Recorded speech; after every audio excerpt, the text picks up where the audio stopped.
Here we go. Hi, welcome to Hera TV. Sabrina, you are a phenomenal woman, a mother to be reckoned with, and you are an amazing businesswoman, a role model for a lot of women, especially here in the UK. You are recognized as the most influential Black woman. So can you introduce yourself to us, please? Absolutely, Mercy. Thank you so much for inviting me onto this platform. It's an honor to be interviewed by you. So yes, as you said, my name's Sabrina Ben Salami. I am a mother of 5. There's a number of accolades, but one of my most prized achievements is being a mother to my 5 children. As you said, Mercy, I have been recognized as one of the 50 most influential Black women here in the UK, and I'm ranked number 2 on that list. Oh, wow. Say that one again. You're making me laugh. So I'm ranked number 2. I've set up a secondary school in West Croydon called Harris Invictus. I'm an author, publisher, a speaker and consultant. And, you know, my biggest passion is just inspiring families to work together as a unified nucleus. Yes. So you set up a school, but you've also got amazing children who are known as Britain's brainiest family. And your son, I know, Sean, he was on Child Genius. So tell us a bit about your kids and about that. Absolutely. So my eldest daughter, her name is Lone Ben Salami. She's now 20. We started our journey in the personal development world back in 2011, actually. So she was 11, Sean was 7, and they first co-authored their book. So that's where Shay's journey started.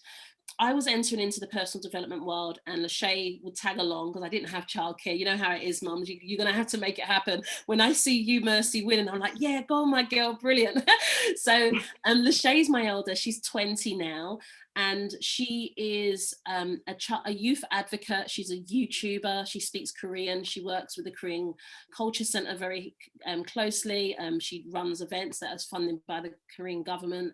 Her work is actually recognizing. They produce an annual for their Korean cultural course that they do is actually amazing. So Lachey does their videography and photography, and she now is a presenter there. So it's just amazing.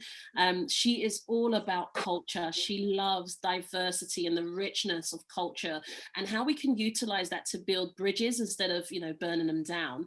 In 2019, myself and Lachey actually traveled out to South Korea for her birthday. So that's really Lachey's remit. She's all about creativity, and I just love the way she teaches me to see the world in such a more beautiful and vibrant way. We then have Sean, who you've had on your stage speaking for you. Thank you so much. So he's 16. He is all about numbers. And like you said, Mercy, he was recognized as one of the top 20 smartest boys here in the UK for 2017. And he also went on papers at Eton College for Boys when he was 12. So it was all a very shock for us that we was having such an amazing time. And we still don't realize how smart he is. Every time we get to one level, he just surpasses it over and over again. You know, you're the same, Mercy. You know exactly what I mean. It's exciting, right? So yes, it is. as exciting as this interview, having a mom with 5 kids, just like me, child geniuses, similar exact ages of every single child. So it's an amazing experience as a woman on a woman's platform to be speaking to another woman who has similar experience and similar story. So continue, please. Yeah, no, definitely. You know, you just gave me a flashback, because when we first spoke on the phone, well, we knew each other, but this particular conversation we had about the realization of the ages of our children and going through similar experiences at similar times. So I'm like, yeah, she's my spiritual twin. She knows how it is, what it takes to get to this stage. So Sean, yeah, so he trades. So here in the UK, you can open up a trading account for under 18s. And he's got an amazing mentor who's called Jürgen Pallion that taught him how to trade, which is absolutely mind-blowing. Sean launched his first workshop at Arsenal back when he was 12, and he had a brand called I'm That Kid, and his first workshop was called I'm That Kid, Bridging Gap Between Fathers and sons. So his message was really just, how can we heal that sacred bond between fathers and sons? And as a mother, you know, you're listening to this, you know exactly what I mean. You know, sometimes dads are there, but they're not actively in their children's lives. And seeing my boy take that on to say, I want to do something about it, really touched my heart. And it was a day moving, like there were tears, grown men crying with their sons, and there was a lot of healing. So I just looked at him and thought, wow, he's only 12. Just imagine what our children do to touch others. We have Yasmin. Yasmin's 13. She's aka Lovepreneur, and she's all about love, choices, and kindness. She loves animals and babies. She's just all things that's cute about life. And she's writing a new book at the moment called My First Day. It's all about young ladies transitioning from girlhood into womanhood. So very briefly, in school, she realized that not a lot of girls knew about their periods. They didn't know what the menstrual cycle was. So a friend of hers was drinking cranberry juice, and she was like, oh, you know, the cranberry juice is coming out. And Yasmin was really shocked because she had been spoken to, she had been prepared, and many of her peers didn't know what was going to happen to them. So they were very scared about the transition and didn't know much. So she decided to write a book about it. You have Paolo. Paolo's our pint-sized adventurer. He's 11. He is the wacky, wild one. He's the one that challenges and expands the boundaries. He's just acquired, he's been appointed via Borg. So Dr. Bailey has acquired a forest of 10,000 trees out in Tanzania, fruit trees, and Paolo's the steward there. And then we have Amir Ben Salami. He's 7, and he is the youngest ever STEM ambassador for Brunel University. Oh, wow.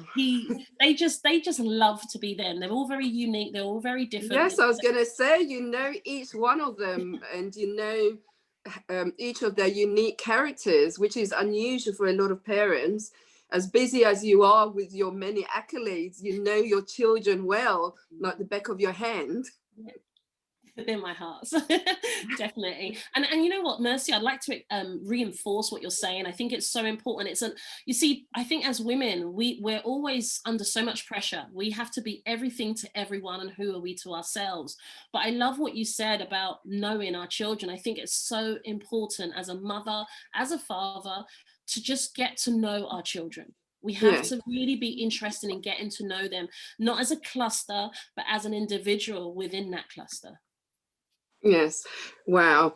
And I know that apart from your amazing, I have to say, amazing children, that you have written several books, and you've just had one come out in January. Can you tell us a little bit about that? And also, what you didn't say is that all your children are writers as well.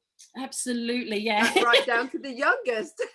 Yeah, so they all have their individual publishing houses. So Lachey is Stepping Stones, Trey Sean is Influencer, Yasmin is The Choice Is Yours, Paolo is Adventurous, and Amir is I Am. So that, again, you see each of their personalities in their publishing platforms. So they publish their own books, and they are award-winning authors. And if I don't say that Trey Sean is an Amazon #1, I think he's going to say, Mom, you said it wrong. So that is it's really, I think it's so natural for children naturally write stories and draw pictures. So as parents, why don't consider sharing that with the world, just as not so much about the external achievement, the inward prize is so priceless, it's unreal, because they get to exercise their natural ability of self-expression. So, you know, give it some consideration. So with regards to the book, Mercy, thank you for reminding me about that. So I recently published a book called How to Future-Proof Your Child, The New Norm. And we actually have a partnership there. One of our chapters is contributed by Professor Dr. Grouse, who is an OBE winner actually, and he is the international director for Kidzania. And I'm just so grateful for all the authors that have contributed, and I'm really excited because this is about getting a collection of people that I really look up to together to give their feedback about how parents can prepare their children for a future that they don't know what it's going to be like just as yet. You know, the whole world has been at a standstill. There, you know, the carpet's been removed from underneath the feet of some children. And I'm not talking about kids that are A-star children, because in many respects, if they get predicted grades, they'll be okay. I'm speaking about the children in the middle, the ones at the middle and at the bottom. You know, where do they go from here? So the book is just all about giving parents some tools and sacred gifts to their kids by letting their kids know who they are. If your child knows who they are, they will activate beyond whatever life throws at them. So that's really what that book's about. Wow. So you just make it sound so easy, and you seem like a Mary Poppins. Just making everything sound so easy. I know you do other things, and you've recently been representing different brands, and in particularly a certain well-known kung fu. So can you tell us a little bit about that? Absolutely. We seem to like as a women's platform to do the extraordinary. We are so super excited. So we have recently made our personal family journey with Grandmaster Lee public. So our whole family, my mum, myself, and my 5 children. Yeah. Oh, haven't you seen her? Yeah. Oh, she looks really, she looks amazing. Like, she's super grand. We keep calling her super grand, ninja super grand. So we've all actually been trained by Grandmaster Lee, who is out in the US. And I must say that he is an absolutely phenomenal teacher. He has sponsored our uniforms, which have our names on, and badges, and we are just in awe by this journey. And he sponsors the actual sessions, and we're just going to show everything with the public, the sweat, the tears, the crying. I know it's not going to be easy. We're having an easy start, but yeah, the hair's going to be flying. So it's going to be a fantastic journey to watch. And before I go any further, I can't move forward without mentioning my association to Aqua Blue Games. Yes. I'm a director of Aqua Blue Games, thanks to Winston Hislop, who is bringing out SKR Soldier Kingdom Rise. So watch this space. Yes. Also, you know, as a woman, as I said before, you make it sound easy, but we know as mothers, as wives, that it is not as easy as you make it seem, that there is a lot more that goes behind the scenes. Can you tell us what challenges have you faced? Absolutely, yeah. And how you've dealt with them? Yeah, no, absolutely. So I love the fact that you're talking about that, because it's always the story behind the story that makes everything make sense, right? So the reason I'm always smiling now and so excited is because I've had to overcome a few storms. And the reason why it sounds so easy now is because I've had plenty practice. So I love the fact that Mercy's just taking it back a notch for, you know, if you're listening to this and thinking, well, it's not easy for me, Sabrina, like you're laughing, you know, it doesn't feel like that. I was there, you know. The challenges that I had to face were actually, I had a childhood illness which left me with a massive scar, tracheostomy. So when they actually said to my mother I wouldn't survive 24 hours, they prepared me for death. So they, at that time in the 80s, they'll bring in a priest to do a final blessing. They'll call the family. The police would actually go and get the family. So unfortunately, this happened twice for my mum. My mum was a teenage, pregnant at 19, became a mother at 20. My grandmother was the same, and I became the same. So I was pregnant at 19, became a mother at 20. So they said that if I do, on the second occasion, I said, if I do survive, because of all the complications, I would have brain damage. So they didn't think I would move at all. They thought I'd be in a wheelchair for the rest of my life. And they said to my mum, quite frankly, maybe you should put her up for adoption. And well, a lot of this was quite interesting because my mother is St. Lucian and my father's Nigerian. So I was born into a family that rejected me from both sides, from the moment of conception, not even just from birth.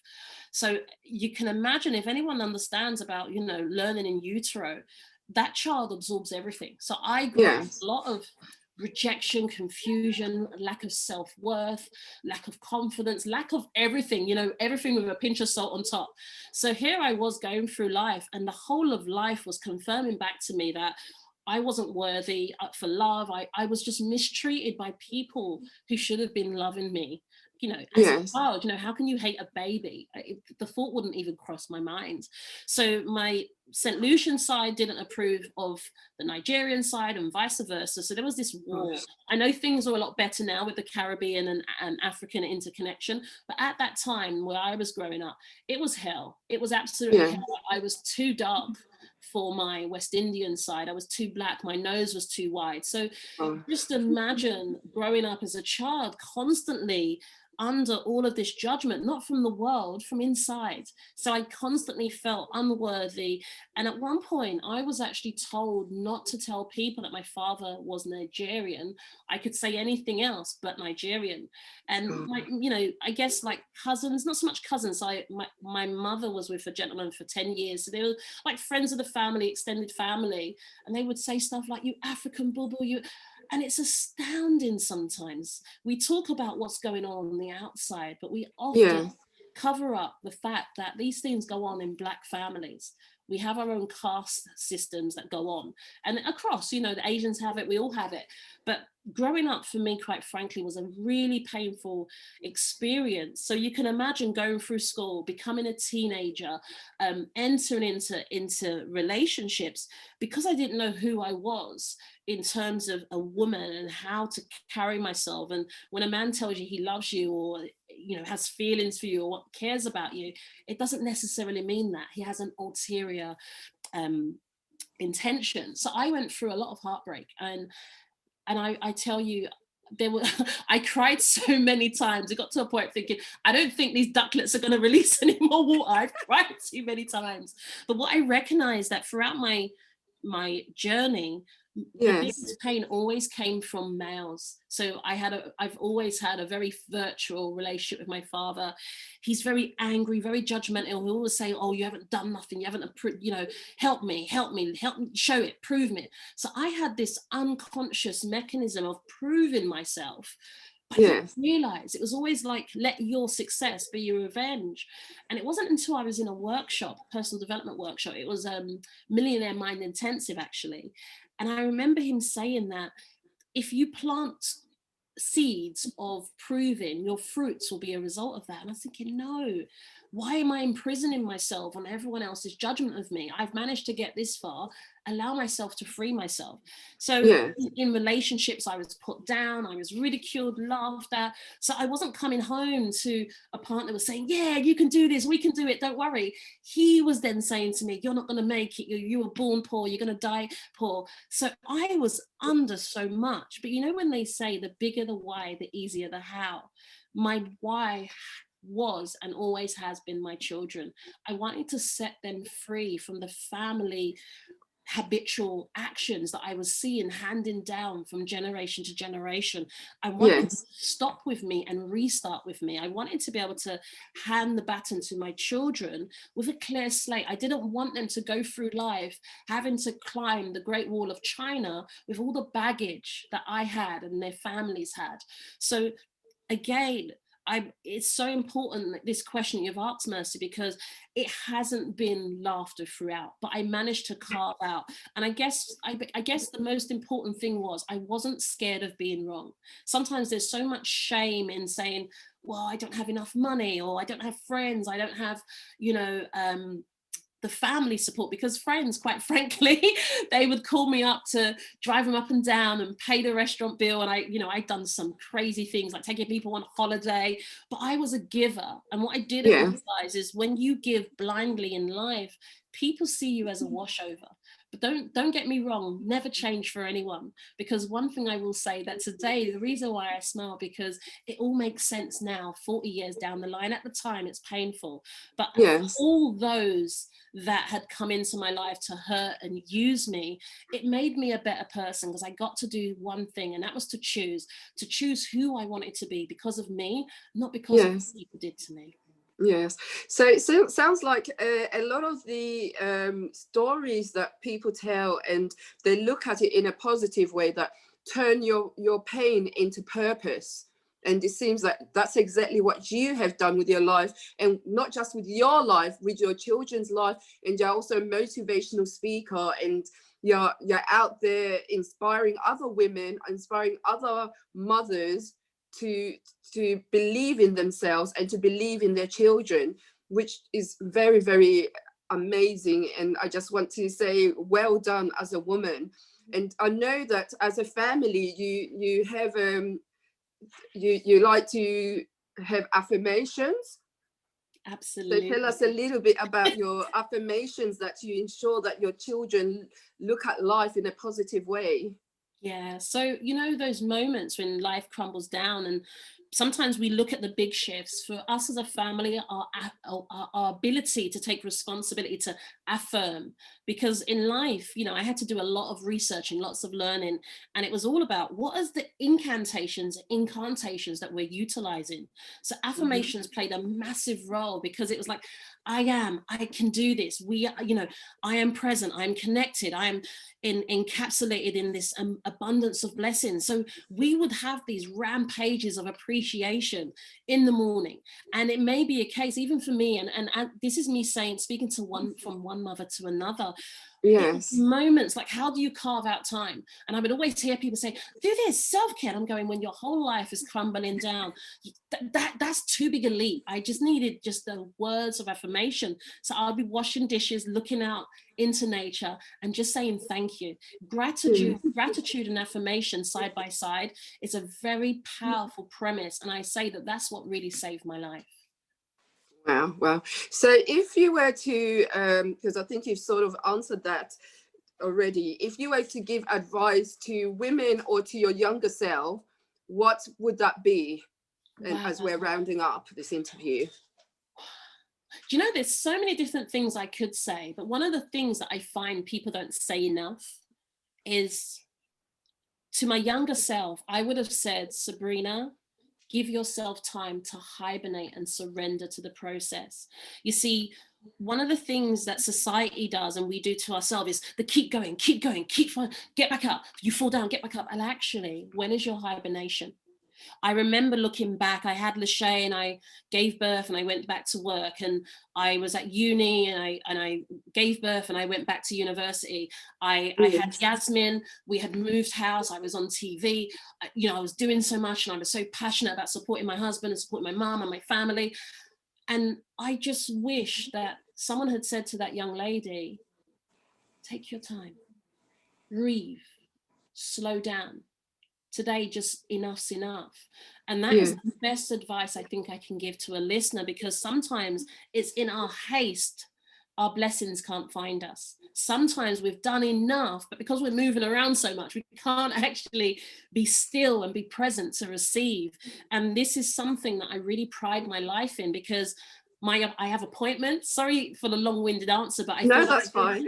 I have appointments in my diary, but I also have time to just do nothing. But the doing nothing isn't really nothing, it's that being present. Because how often are we reminded to slow down, to just simply be?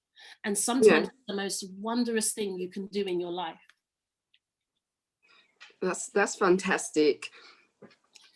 One of the other things that you have 5 children, and right now we're in the middle of a pandemic here in the UK, and a funny sketch was sent to me about a mother who was on the phone, and she was on the phone, and at the same time her children were just misbehaving, and she was trying to keep it together, and she was doing all the signs here and picking up her shoe, and yes.